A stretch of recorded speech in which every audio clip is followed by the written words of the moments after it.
7ನೆಯ ಅಧ್ಯಾಯ ಜ್ಞಾನ ವಿಜ್ಞಾನ ಯೋಗ. ಭಗವಂತನು ಹೇಳಿದನು, ಎಲೈ ಪ್ರಾರ್ಥನೆ, ಅನನ್ಯ ಪ್ರೇಮದಿಂದ ನನ್ನಲ್ಲಿ ಆಸಕ್ತ ಚಿತ್ತನಾಗಿ ಅನನ್ಯ ಭಾವದಿಂದ ನನ್ನ ಆಶ್ರಯ ಪಡೆದು ಯೋಗಯುಕ್ತನಾಗಿ ನೀನು ಅದರಿಂದ ಸಂಪೂರ್ಣ ವಿಭೂತಿ, ಶಕ್ತಿ, ಐಶ್ವರ್ಯಾದಿ ಗುಣಗಳಿಂದ ಯುಕ್ತನಾಗಿ ಎಲ್ಲರ ಆತ್ಮರೂಪನಾದ ನನ್ನನ್ನು ಸಂಶಯರಹಿತನಾಗಿ ತಿಳಿಯುವೆ. ಅದನ್ನು ಕೇಳು. ನಾನು ನಿನಗೆ ವಿಜ್ಞಾನ ಸಹಿತ ತತ್ವಜ್ಞಾನವನ್ನು ಪೂರ್ಣವಾಗಿ ಹೇಳುವೆನು.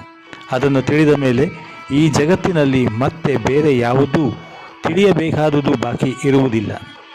ಸಾವಿರಾರು ಮನುಷ್ಯರಲ್ಲಿ ಯಾರೋ ಒಬ್ಬನು ನನ್ನ ಪ್ರಾಪ್ತಿಗಾಗಿ ಪ್ರಯತ್ನಿಸುತ್ತಾನೆ ಮತ್ತು ಹಾಗೆ ಪ್ರಯತ್ನಿಸುವ ಯೋಗಿಗಳಲ್ಲಿಯೂ ಯಾರೋ ಒಬ್ಬನೇ ನನ್ನ ಪರಾಯಣನಾಗಿ ನನ್ನನ್ನು ಯಥಾರ್ಥ ರೂಪದಿಂದ ತಿಳಿಯುತ್ತಾನೆ. ಪೃಥ್ವಿ, ಜಲ, ಅಗ್ನಿ, ವಾಯು, ಆಕಾಶ, ಮನಸ್ಸು, ಬುದ್ಧಿ ಮತ್ತು ಅಹಂಕಾರ ಹೀಗೆ 8 ಪ್ರಕಾರದಲ್ಲಿ ವಿಭಾಗಿಸಿದ ನನ್ನ ಪ್ರಕೃತಿಯಾಗಿದೆ. ಇದು 8 ರೀತಿಯ ಭೇದಗಳುಳ್ಳ ನನ್ನ ಅಪರಾ ಅಂದರೆ ಜಡ ಪ್ರಕೃತಿಯಾಗಿದೆ. ಎಲೈ ಮಹಾಬಾಹು, ಇದಕ್ಕಿಂತ ಬೇರೆಯಾದ ಸಂಪೂರ್ಣ ಜಗತ್ತು ಧರಿಸಲ್ಪಡುವ ನನ್ನ ಜೀವರೂಪಿ ಪರಾ ಅಂದರೆ ಸಚೇತನ ಪ್ರಕೃತಿ ಎಂದು ತಿಳಿ. ಎಲೆ ಅರ್ಜುನ, ಸರ್ವ ಪ್ರಾಣಿಗಳು ಈ 2 ಪ್ರಕೃತಿಗಳಿಂದಲೇ ಉತ್ಪನ್ನವಾಗಿವೆ ಮತ್ತು ನಾನು ಸಮಸ್ತ ಜಗತ್ತಿನ ಉತ್ಪತ್ತಿ ಮತ್ತು ಪ್ರಳಯನಾಗಿದ್ದೇನೆ, ಅರ್ಥಾತ್ ಸರ್ವ ಜಗತ್ತಿನ ಮೂಲ ಕಾರಣನಾಗಿದ್ದೇನೆ ಎಂದು ನೀನು ತಿಳಿ. ಎಲೈ ಧನಂಜಯನೇ, ನನಗಿಂತ ಬೇರೆಯಾದ ಯಾವುದೇ ಪರಮ ಕಾರಣವೂ ಇಲ್ಲ. ಈ ಸಂಪೂರ್ಣ ಜಗತ್ತು ನೂಲಿನ ಮಣಿಗಳನ್ನು ಪೋಣಿಸಿದಂತೆ ನನ್ನಲ್ಲಿ ಪೋಣಿಸಲಾಗಿದೆ. ಎಲೆ ಅರ್ಜುನ, ನಾನು ನೀರಿನಲ್ಲಿ ರಸವಾಗಿದ್ದೇನೆ, ಚಂದ್ರ ಸೂರ್ಯರಲ್ಲಿ ಪ್ರಕಾಶನಾಗಿದ್ದೇನೆ, ಎಲ್ಲ ವೇದಗಳಲ್ಲಿ ಓಂಕಾರ ನಾನು, ಆಕಾಶದಲ್ಲಿ ಶಬ್ದ ಮತ್ತು ಪುರುಷರಲ್ಲಿನ ಪುರುಷತ್ವನಾಗಿದ್ದೇನೆ. ನಾನು ಪೃಥ್ವಿಯಲ್ಲಿ ಪವಿತ್ರ, ಪರಿಮಳ ಮತ್ತು ಅಗ್ನಿಯಲ್ಲಿ ತೇಜಸ್ಸು ಆಗಿದ್ದೇನೆ. ಹಾಗೆಯೇ ಸಮಸ್ತ ಪ್ರಾಣಿಗಳ ಜೀವನ ನಾನಾಗಿದ್ದೇನೆ ಹಾಗೂ ತಪಸ್ವಿಗಳಲ್ಲಿ ತಪಸ್ಸು ಆಗಿದ್ದೇನೆ. ಎಲೆ ಅರ್ಜುನ, ನಾನು ಸಮಸ್ತ ಪ್ರಾಣಿಗಳ ಸನಾತನ ಬೀಜ ಎಂದು ನೀನು ತಿಳಿ. ಬುದ್ಧಿವಂತನ ಬುದ್ಧಿಯು, ತೇಜಸ್ವಿಗಳ ತೇಜಸ್ಸು ನಾನೇ ಆಗಿದ್ದೇನೆ. ಎಲೆ ಭರತಶ್ರೇಷ್ಠನೇ, ಬಲಶಾಲಿಗಳ ಆಸಕ್ತಿ ಮತ್ತು ಕಾಮನೆಗಳಿಂದ ಸಹಿತವಾದ ಸಾಮರ್ಥ್ಯ ನಾನಾಗಿದ್ದೇನೆ ಮತ್ತು ಸರ್ವ ಪ್ರಾಣಿಗಳಿಂದ ಸರ್ವಾನುಕೂಲ ಅಂದರೆ ಶಾಸ್ತ್ರಕ್ಕೆ ಅನುಕೂಲವಾದ ಕಾಮವು ನಾನೇ ಆಗಿದ್ದೇನೆ.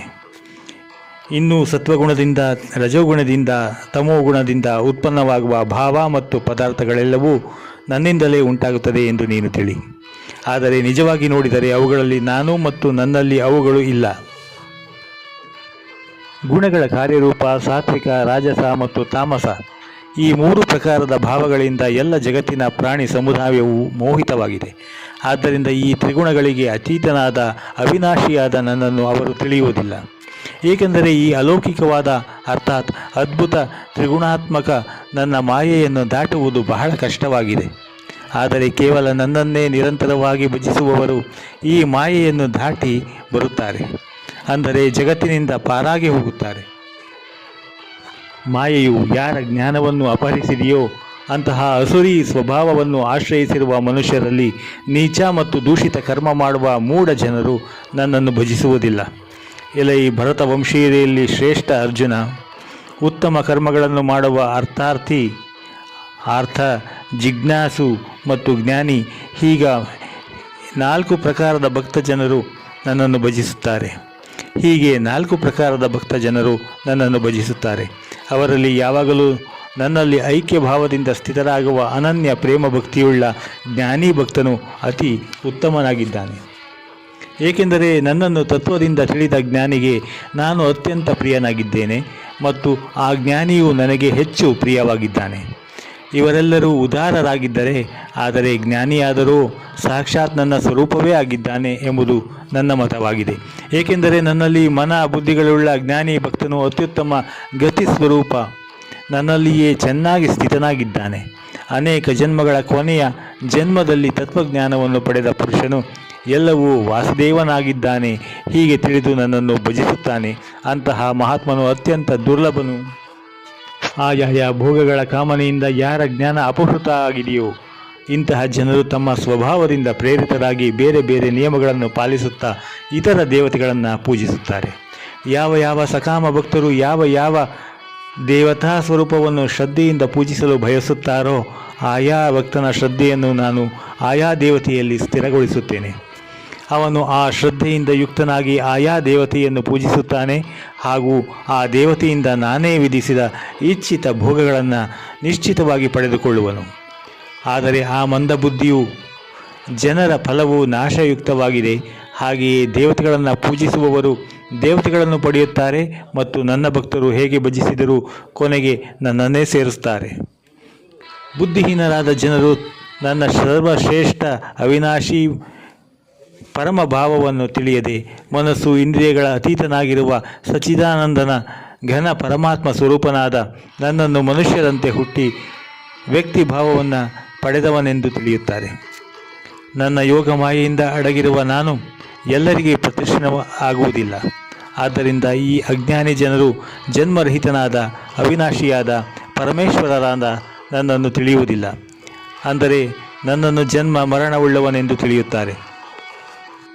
ಎಲೆ ಅರ್ಜುನ, ಹಿಂದೆ ಆಗಿ ಹೋದ ವರ್ತಮಾನದಲ್ಲಿ ಬರುವ ಮತ್ತು ಮುಂದೆ ಹುಟ್ಟಲಿರುವ ಎಲ್ಲ ಪ್ರಾಣಿಗಳನ್ನು ನಾನು ಬಲ್ಲೆನು. ಆದರೆ ಶ್ರದ್ಧೆ ಭಕ್ತಿ ಇಲ್ಲದ ಯಾರೂ ನನ್ನನ್ನು ತಿಳಿಯಲಾರರು. ಎಲೈ ಭರತವಂಶಿ ಅರ್ಜುನ, ಸೃಷ್ಟಿಯಲ್ಲಿ ಇಚ್ಛೆ ಮತ್ತು ದ್ವೇಷಗಳಿಂದಾಗುವ ಸುಖ ದುಃಖ ರೂಪ ದ್ವಂದ್ವಗಳ ಮೋಹದಿಂದ ಸರ್ವ ಪ್ರಾಣಿಗಳು ಅತ್ಯಂತ ಅಜ್ಞತೆಯನ್ನು ಹೊಂದುತ್ತಿದ್ದಾರೆ. ಆದರೆ ನಿಷ್ಕಾಮ ಭಾವದಿಂದ ಶ್ರೇಷ್ಠ ಕರ್ಮಗಳನ್ನು ಆಚರಿಸುವ ಪುರುಷರ ಪಾಪಗಳು ನಾಶವಾಗಿ ರಾಗ ದ್ವೇಷಜನಿತ ದ್ವಂದ್ವ ರೂಪಿ ಮೋಹದಿಂದ ಮುಕ್ತರಾದ ದೃಢ ನಿಶ್ಚಯೀ ಭಕ್ತರು ನನ್ನನ್ನು ಈ ಎಲ್ಲ ರೀತಿಯಿಂದ ಭಜಿಸುತ್ತಾರೆ. ನನ್ನಲ್ಲಿ ಶರಣಾಗಿ ಮುಪ್ಪು ಮತ್ತು ಸಾವಿನಿಂದ ಬಿಡುಗಡೆ ಹೊಂದಲು ಪ್ರಯತ್ನ ಪಡುವ ಪುರುಷರು ಆ ಬ್ರಹ್ಮನನ್ನು, ಸಂಪೂರ್ಣ ಅಧ್ಯಾತ್ಮನನ್ನು ಹಾಗೂ ಸಮಸ್ತ ಕರ್ಮಗಳನ್ನು ತಿಳಿಯುತ್ತಾರೆ. ಆದಿಭೂತ, ಅಧಿದೈವ ಮತ್ತು ಅಧಿಯಜ್ಞ ಇವುಗಳೊಂದಿಗೆ ನನ್ನನ್ನು ಅಂತ್ಯಕಾಲದಲ್ಲಿಯೂ ತಿಳಿಯುವ ಯುಕ್ತ ಚಿತ್ತರಾದ ಪುರುಷರು ನನ್ನನ್ನು ಅರಿಯುತ್ತಾರೆ, ಅಂದರೆ ನನ್ನನ್ನೇ ಪಡೆಯುತ್ತಾರೆ.